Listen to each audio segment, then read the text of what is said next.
listening to Historyman 1781, a project of ekbarnes.com, where we walk in the footsteps of heroes and proclaim freedom reigns. On today's podcast, we're talking to Zach Lemhouse, the York County, South Carolina historian and director of the Southern Revolutionary War Institute for the Cultural and Heritage Museums of York County. Welcome, Zach. Hey, thanks for having me again. Zach, we've talked on the previous episodes, we've talked about York County in general and what kind of history it had in the Revolutionary War. And we talked about the Battle of Williamson's Plantation, the Battle of Hook's Defeat. And now I think you're going to introduce us to the Battle of Kings Mountain, which is also here in York County, which is absolutely written by historians all throughout the years since the Revolution, including Teddy Roosevelt, saying it was the turning point in the Revolution, a turning point, especially in the Southern campaigns of the Revolution, as we led up to Yorktown. So tell us about Kings Mountain. Yeah, so just a quick battle overview. We're recording this podcast on, October 2nd now, so we're getting really close to the actual anniversary, because the Battle of Kings Mountain happened on the afternoon of October 7th, 1780, when a Patriot force of approximately 900 militiamen from Virginia, North Carolina, present-day Tennessee, and South Carolina engaged with a combined British force of British provincial soldiers and Loyalist militia under the command of Major Patrick Ferguson. The Battle of Kings Mountain has been widely hailed by many as a turning point in the American Revolution, as you alluded. In fact, in a letter to John Campbell, Thomas Jefferson actually says that it is a battle that is the turn of the tide of success. So Thomas Jefferson himself refers to the Battle of Kings Mountain as being a, quote, turning point. I think it was. I think history bears that out. We were talking, before we started the most recent episodes, we were talking about my perception of militia, especially the Patriot militia, how it is it's kind of held in a bad light, especially from a historian standpoint, and even from the regular Army, Continental Army standpoint. But really, if you get to the backcountry of South Carolina, the primary battles that were won by militia, and not Continentals. Absolutely. The Continentals lost Charleston. Sure. The Continentals lost Camden. Under Nathaniel Greene, the hero of the Continentals, he never won a major battle.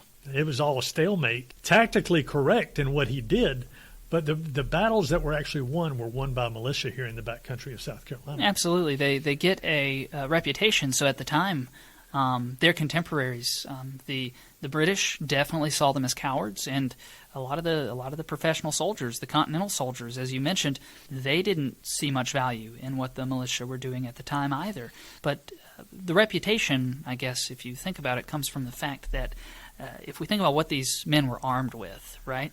Your provincial soldiers, they would have been armed with a Brown Bess smoothbore musket, right? And if you are well trained with this musket, you could probably fire it 4 times in a minute. So every 15 seconds, you would be able to reload and then fire.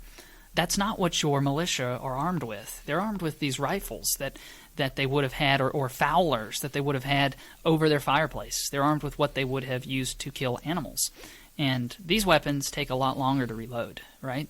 A full minute sometimes. Even if you're trained at reloading and firing, a full minute to reload and fire a rifle. So it makes sense that these militia would have used hit-and-run tactics like this.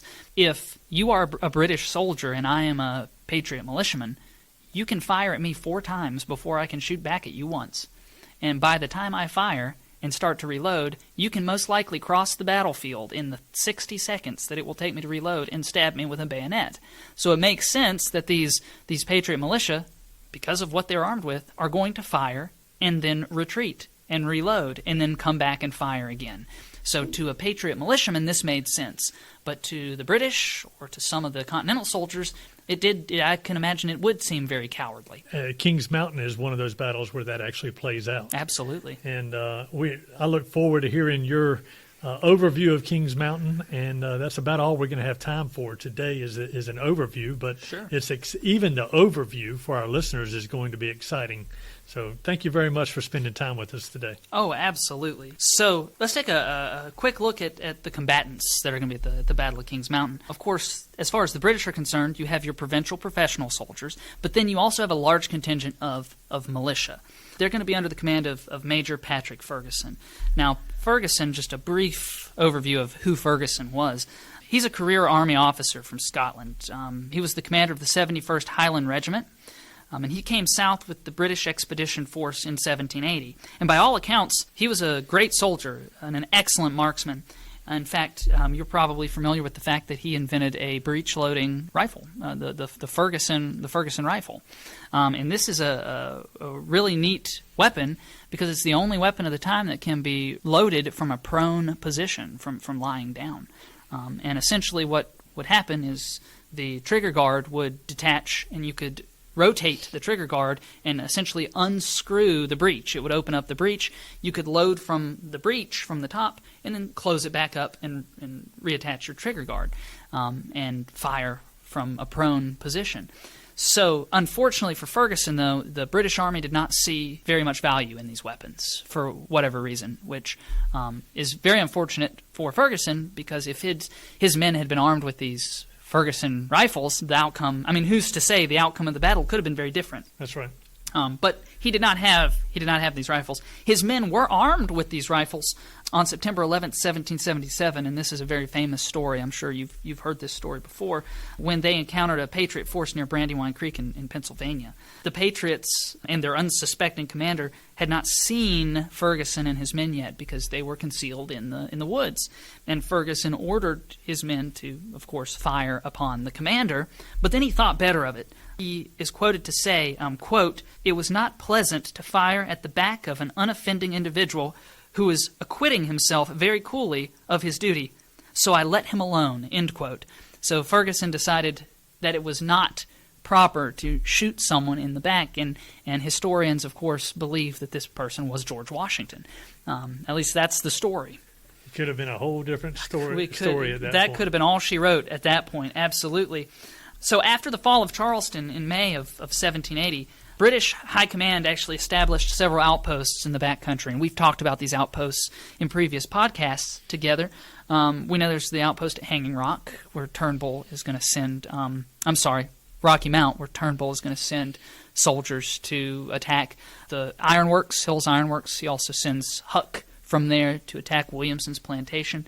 But we also have 96, we have Hanging Rock, we have Camden, and when Charleston falls in May of 1780, Cornwallis is going to detach Ferguson from the 71st Highlanders. He's going to detach him from there, and he's going to send him to 96, which is in modern-day Greenwood County. And on the way, between Charleston and 96, Ferguson is going to be put in charge of raising militias. He is appointed now the Inspector General of Militias. That is his new job title.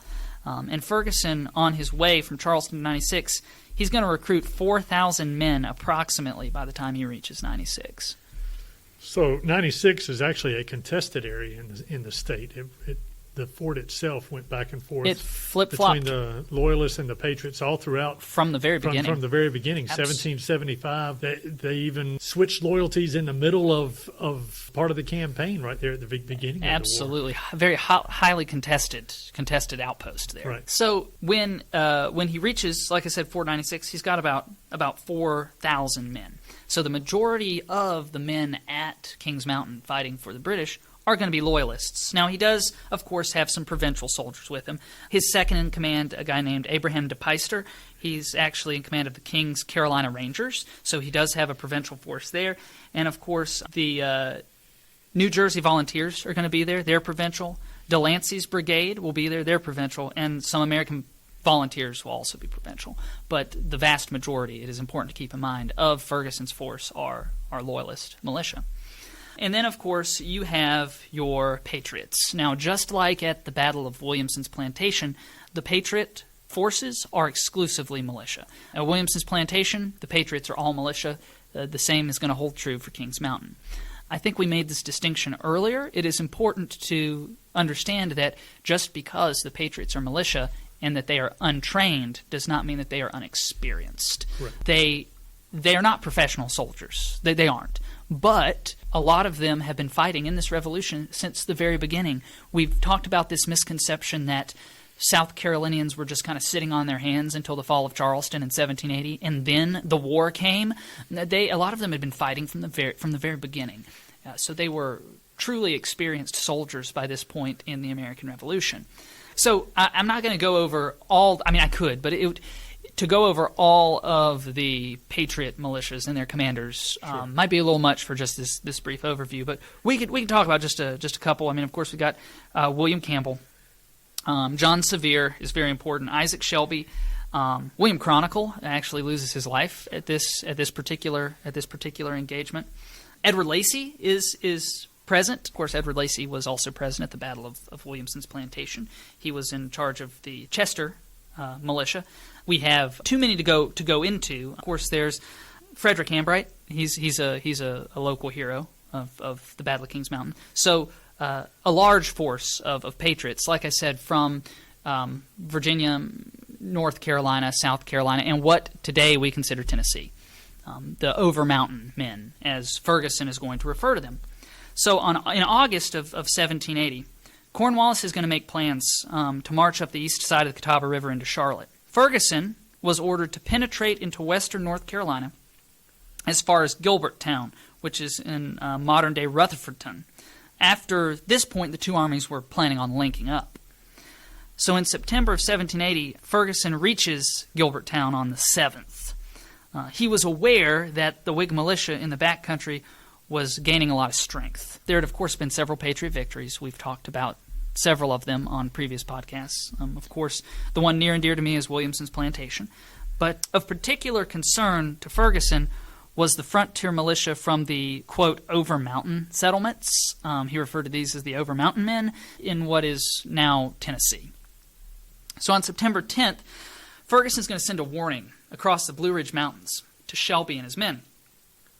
Because Shelby was commander in the Over Mountain settlements, right? So he's going to send a warning to General Shelby and his men.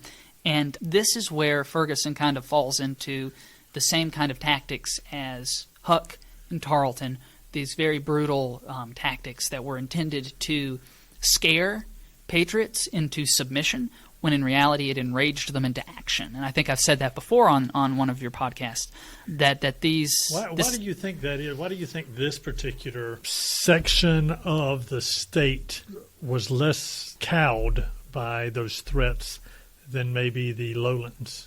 I don't know. That's a great question. I mean, what the British really had on their hands was a counterinsurgency at this point. I mean, I'm not sure why they felt making threats like this was going to be helpful, because there is a long-standing, I guess to answer your question, there is a hatred of the British from before the American Revolution. Think of the people that inhabit this area.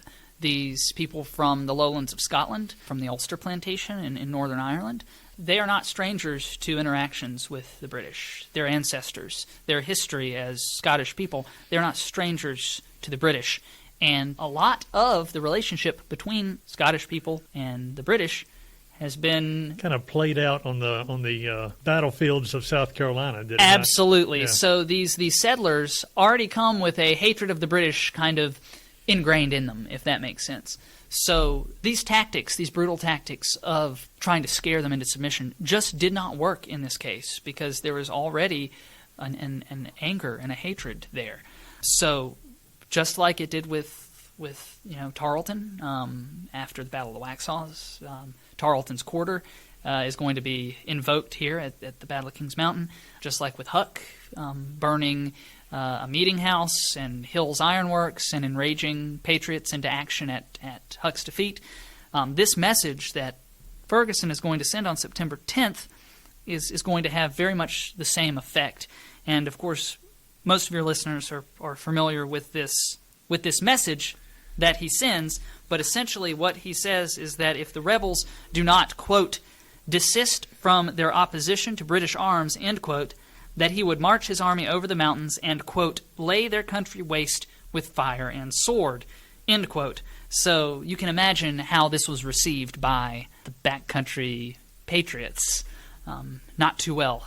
So Shelby immediately sends out a call for volunteers. The volunteers are to meet up at Sycamore Shoals on the Watauga River on the 25th. So these are volunteers that are set up in the militia system. Absolutely. So everyone, and this is a militia system that has been around in the English way of life. Every man in a community, starting from about age 15 or 16 on up to the age of 55, 60, somewhere in there, were required to muster at a certain time of the year, correct? Sure, and as I mentioned in an earlier podcast, the militias were, at least in the backcountry of South Carolina, they were raised based on the electoral district you were in. So if you were in the new acquisition electoral district, you had a militia for that electoral district. I see. So it's not just you going door to door and say, hey, come on out here with your shotgun. These people have already gotten used to mustering. They were well established. Well-established militias. And they had a hierarchy of command and that sort of thing already in place before they even get called up to a battle like Kings Mountain. Absolutely. I'm sure that there was a degree of, people grabbing their rifles and running out the front door, but I think that is probably less likely. I think the majority of the people, the Patriots here, were in well-established militias prior to this engagement. And when they heard of this message from Ferguson, it enraged them so much that they were more than happy to meet at Sycamore Shoals on September 25th at this rendezvous point to meet up prior to the Battle of Kings Mountain. So Shelby and John Sevier set out for this rendezvous point with about 240 men each. That's 480 men total. And after the Patriot forces met at Sycamore Shoals, they proceed to Gilberttown, where they believe Ferguson is still camping. So in October 3rd, the Patriots reach Gilberttown, and they find that Ferguson is not there. He's moved on. And we discussed this earlier off microphone, that that's where they meet Edward Lacey, right, of the Chester County Militia. Edward Lacey, of course, was at the Battle of Williamson's Plantation. And he's the one that's going to inform the Patriots that Ferguson and his men are now marching towards Kings Mountain. So at this point, Ferguson sends a message to Cornwallis on October 6th, and he informs him that he's planning on making his stand against the Patriots at Kings Mountain. And he decides that his place where he's going to make his stand against the Patriots is going to be on Kings Mountain for one reason or another. Ferguson evidently felt like this would be a good location. He has the high ground, but we're going to find out that, of course, anyone that's familiar with the battle knows that this really does not work out in Ferguson's favor to choose this particular location. The lay of the land, which is a little different as far as it is now, correct? Because back then it was a longleaf pine type of forest, timber forest, where you had these huge pine trees on this knoll, and you could actually see through the forest for the most part. Right now you have more hardwoods, you have a lot of rhododendron, you have a lot of understory up there on the side of the mountain, whereas before it was mostly pine. Yeah, I think you're correct, and I could be wrong, but I do believe that Kings Mountain National Military Park does routine control burns of the underbrush, because one, it's good for the land to do that, but two, it gives you a better idea of what it would have looked like. You're right, it would not have been quite so overgrown. The battlefield has changed a lot since October 7th, 1780. So he sends a message, Ferguson sends a message to Cornwallis saying that he's going to make his stand on Kings Mountain. And he also asks for reinforcements because I think at this point Ferguson realizes that perhaps his message did not have the effect that he had hoped it was going to have, that he had stirred up a hornet's nest, so to speak. So he asks for reinforcements. I think he's still pretty confident. I think Ferguson is still pretty confident that he can win, but he is concerned. He is concerned that this might not be quite as easy as he initially thought. So he reaches out for reinforcements, and unfortunately for Ferguson, that is, both Cornwallis and Tarleton are sick at the time with a fever, and they're not really well enough to respond to this request in a timely fashion to actually help Ferguson out. And as the Patriot force marches towards Kings Mountain, they're joined by several other South Carolina regiments. So remember, we have Virginia regiments, North Carolina regiments, and at this point they're starting their march towards Kings Mountain, and they're joined up by South Carolina regiments. So by the time they get there, they're about 900 strong, approximately the number that we have in the Patriot militia. So on October 7th, the day of the actual battle, the Patriots are within a mile of Kings Mountain around noon. They decide to divide their forces an attack from multiple sides. It's interesting because this is very similar to the same tactic that was used at the Battle of Williamson's Plantation. If you remember from our conversation on Williamson's Plantation, they decide to divide their forces into two between Bratton and Lacey. They do a very similar thing here, but they divide it into many more different groups, and they decide to attack from all different sides of Kings Mountain. So at 3 p.m., Ferguson's men spot the first rebels that they see, and they open fire on them, and the first shots of the Battle of Kings Mountain occur around 3 p.m. on October 7th, 1780. Ferguson's decision to make a stand on Kings Mountain was a poor one, as we've discussed before. There are too many trees, and the terrain is very rocky to execute any kind of standard British military tactics that Ferguson is used to implementing. It also provides perfect cover for the Patriots. The Patriots are, you've heard this quote before, giving the British, quote, Indian play, right?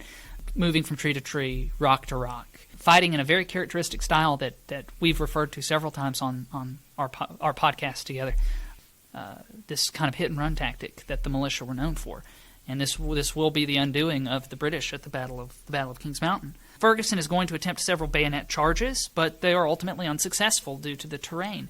And the high ground that Ferguson hoped he was going to get actually works to his disadvantage, because a lot of the British bullets are actually going to go over the heads of the Patriots, so they're not going to find their mark. So Ferguson's men just become encircled by the Patriots that are ascending this monadnock, right? Because Kings Mountain is not really a mountain; it's more of a monadnock. Define that. Monadnock. That's a great question. Instead of being pointed at the top, I believe monadnocks are flatter at the top. They kind of stop. So it's almost like a saddle. Absolutely. If you think about a saddle and sitting in a saddle on top of the horse, that's kind of what this mountain kind of looks like. You have an area that's almost flat Absolutely. on the top where they're camping and they're setting up their camp and put out their pickets and daring anyone to come up the side of that mountain. Of course, they did, right? Sure. So, but it's not like the craggy mountains you think about in the Rockies or up in the Black Hills of the Dakotas or something like that. Absolutely. We're talking more of a knoll. That is an important distinction to make, and I'm glad that kind of came up organically in our conversation, Sure. right? Because it is that is an important distinction. So these Patriots have surrounded Ferguson. They are ascending this monadnock from all sides, and his traditional British tactics just aren't working. And as they become further encircled, these British become further encircled, they begin to raise flags of surrender. They realize they're done. Ferguson does not allow this to happen. There are reports of him riding by at this point. He's atop his horse. He is wearing, as the story goes, as we all know, a checkered hunting shirt, right? And he's blowing a silver whistle, and he's waving a saber, giving orders. And as he sees these white flags of surrender, there are reports that he's knocking them down with his saber. Tell me a little bit about the silver whistle. He's blowing a silver whistle. What was the whistle for? So from what I understand, Ferguson had been injured prior to the Battle of Kings Mountain, and he had his arm in a sling. He actually had to teach himself how to fight with his saber left-handed as opposed to being right-handed. And his silver whistle was aiding in his ability, I would assume, to give commands, right, over the sounds of gunfire, right? But again, it made him a obvious target. I mean, imagine someone sitting on horseback, waving a saber in the air, blowing on this silver whistle to command his men around the field, and here he is knocking down these flags of surrender, making a point to his men that we're not going to surrender. We're going to fight. We're not going to be beat by the Patriots. And of course, we know that he most certainly will be beat by the Patriots. So the fact that, as we said, he is mounted, wearing this checkered shirt, waving this saber, blowing this silver whistle, he's a prime target. Just like we mentioned Huck in the Battle of Huck's Defeat being a prime target because he went without his green dragoon coat, Ferguson is a prime target because of this checkered shirt. It stands in contrast to what his men are wearing, and the silver whistle and being on horseback. And he is struck with 8 to 10 musket balls almost simultaneously as soon as the Patriots realize who he is. Now, there's a story that I was hesitant to tell because this can easily be chalked up to a myth, just like so much of what we've discussed with the story of Watt, right? The African-American slave that that delivered a message to William Bratton to inform him of Huck. There's a lot of these stories that are just told that are really interesting, but unfortunately there's not always evidence to corroborate. Doesn't mean they're not true. Doesn't mean they're not true. There's the evidence is lacking. Just means it's hard to prove that it's right. true. Prove it or disprove it. So one of the stories is that Ferguson had some mistresses. I'm sure you've heard this story before. He had two, and they were both named Virginia. Virginia Sal and Virginia Paul, from what I understand. And apparently I'd always heard... Both in camp with him. Both in camp. I'd always heard that Ferguson really enjoyed having two mistresses named Virginia because he felt that no matter which Virginia he was whispering sweet nothings to, he was never going to call her by his other mistress's name. At least that's the story I had always heard. So one popular story is that one of the two Virginias was very angry that she was not the only Virginia, and she rides down the hill towards the Patriots and, of course, identifies what Ferguson is wearing to kind of get back at him, right? So that's the story. No telling how much truth there is to that particular story. But regardless, Ferguson is struck almost instantly with 8 to 10 musket balls. I have heard 8, 9, I've heard 10, so 8 to 10. And the force of these musket balls hitting him almost simultaneously throws him from his horse. And he gets his foot caught in the stirrup and dragged down the side of Kings Mountain. De Peyster, his second-in-command, is now in command, and he attempts to rally the remaining British troops. But ultimately they decide to surrender, and De Peyster is fine with this decision. He is not knocking down the flags of surrender like Ferguson was. I think with the obvious death of Ferguson, because he's dead, De Peyster realizes the time to surrender is now. But unfortunately for the British and De Peyster, the Patriots are not going to give them that option. They're going to give them Tarleton's Quarter. And of course, Tarleton's Quarter, after the Battle of the Waxhaws, also known as the Battle of Buford's Massacre, Tarleton's Quarter becomes synonymous with giving no quarter at all, right? It's a play on words, really, is what it is. If you give Tarleton's Quarter, you're not going to allow someone to surrender. The Patriots definitely do not allow the British to surrender.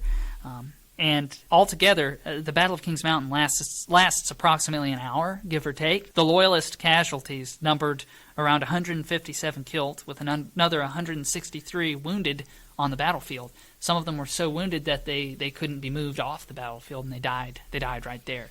There are some captured. There are about 698 approximately Loyalists that are taken prisoner. And the following day, they take them back to Gilberttown, and the Whigs hold a trial. And 12 of these men are condemned to death, but only 9 are actively hanged. So it is important to realize that casualties continued after the battle itself. Sure. The Patriots held these trials and started hanging people till some of the Patriot commanders could kind of regain control of the situation. Well, they weren't hanging them for the battle itself. They were hanging them for incidents that occurred prior to the battle, almost Absolutely. Like a feudal type of or a feud between combatants, on the home front. So. Absolutely. I'm sure the men that died were being hung more for British atrocities than any atrocity that they may have actually personally, of course, committed, right? They were being hung for British atrocities throughout the Second Southern Campaign, I would imagine. Just in retaliation. For whatever reason, the leaders had their taste of it and then put a stop to it and went on the march again. Absolutely, and I think we see that occur when De Peyster's trying to surrender and they give Tarleton's Quarter. I think at a certain point the Patriot leaders do get their taste, but obviously not everyone is killed because there are 698 prisoners taken. Right. So obviously at some point cooler heads do prevail in both of these situations, and the Patriot leaders bring an end to it. But regardless, the Battle of Kings Mountain was called, like I said earlier in the podcast, a turning point by Thomas Jefferson himself in a letter where he says the Battle of Kings Mountain is the turn of the tide of success. Sir Henry Clinton, the commander-in-chief of all British forces in North America at the time, he's going to say that Kings Mountain was the first link of a chain of evils that followed each other in regular succession until they at last ended in the total loss of America. So Henry Clinton, the commander-in-chief of all British forces in North America, realizes that Battle of Kings Mountain is truly a turning point in the Revolution. From Kings Mountain, you have the Battle of Blackstocks, where Tarleton is defeated. Then you have the Battle of Cowpens. Then you have the race to the Dan, Guilford Courthouse, then Yorktown. Of course. And So a succession of defeats, and it all started in the upcountry of South Carolina. So thank you so much for telling us about the history of York County. Absolutely. Tell us a little bit about what you want people to take from their visit to York County and your museums here. So we've discussed this several times, but I do work for the Culture and Heritage Museums of York County. We are a family of museums that has 4 different museums. We, of course, have Historic Brattonsville that I encourage your listeners to come out and take a look. I'd be more than happy to show them around. They're more than welcome to call my office. My direct line is 803-818-6768. That's my office line. Or you can shoot me an email at zlemhouse, that's ZLEMHOUSE, at chmuseums.org. Let me know you're coming. I'm happy to show you around the site. Brattonsville is an awesome place to visit, so I hope you'll come out. You can also visit our Natural History Museum or the Main Street Children's Museum in Rock Hill, South Carolina, if you have young children. That museum is currently under renovation, but when it's reopened, it is modeled after the art of Rock Hill artist Vernon Grant. So the kids really will enjoy that, so bring them out. And, of course, we have the McKelvey Center campus, where my office is. We house the Southern Revolutionary War Institute, which is a scholarly library that focuses on the research of the Southern campaigns. So I hope that visitors to our sites or to York County in general will take away the fact that we have such a rich and diverse history here in York County. So much has happened, not just Revolutionary War, but Civil War and Reconstruction especially. There's so much history here that if you take the time to dig a little bit, we've talked a lot about going down rabbit holes on and off the microphone. It is very easy to do when you start getting into York County history. When you have a region of the country that is as rich in history as York County, it is easy to do. So thank you so much. Hey, thank you so much for having me. Appreciate it.